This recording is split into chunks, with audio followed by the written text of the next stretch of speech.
हमारा मन दो भागों में डिवाइड है, conscious mind and subconscious mind.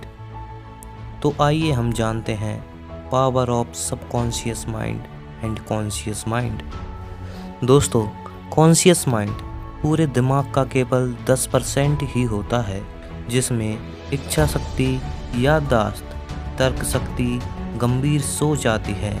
और वहीं अवचेतन मन पूरे दिमाग का केवल 90% होता है, जिसमें आदतें, मान्यताएं, भावनाएं, प्रक्रियाओं, मजबूत मेमोरी, अंतर्ज्ञान आदि सम्मिलित हैं। तो दोस्तों, सबसे पहले हम जानते हैं कॉन्शियस माइंड के बारे में।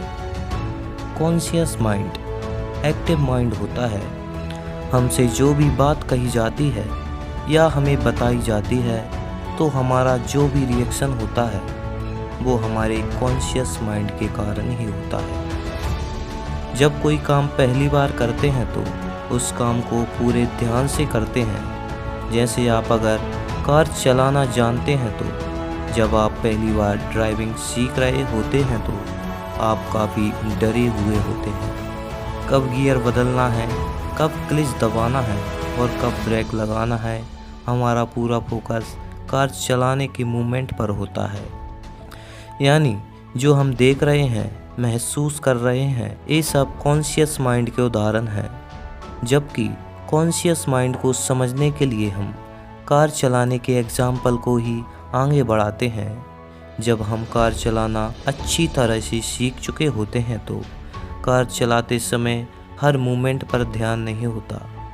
जब ब्रेक लगाने होते हैं तो हम ब्रेक लगा देते हैं, उस चीज़ को नोटिस नहीं करते। ये सब एक तरह से ऑटोमेटिक हो जाता है। कार चलाते हुए हम फ़ोन पर बात करते हैं, बगल वाले व्यक्ति से बात करते हैं, साथ साथ ब्रेक लगाते हैं, गियर बदलते हैं।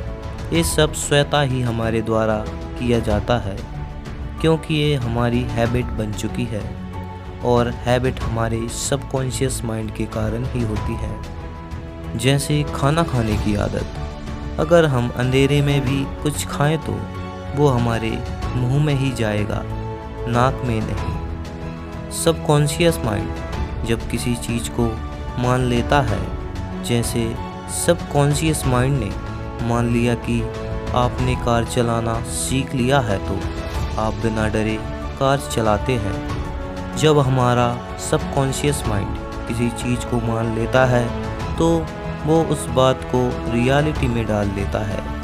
यही तो सबकॉन्शियस माइंड की पावर है। चाहे वो चीज़ हमारे लिए अच्छी हो या बुरी, कोई फ़र्क नहीं पड़ता।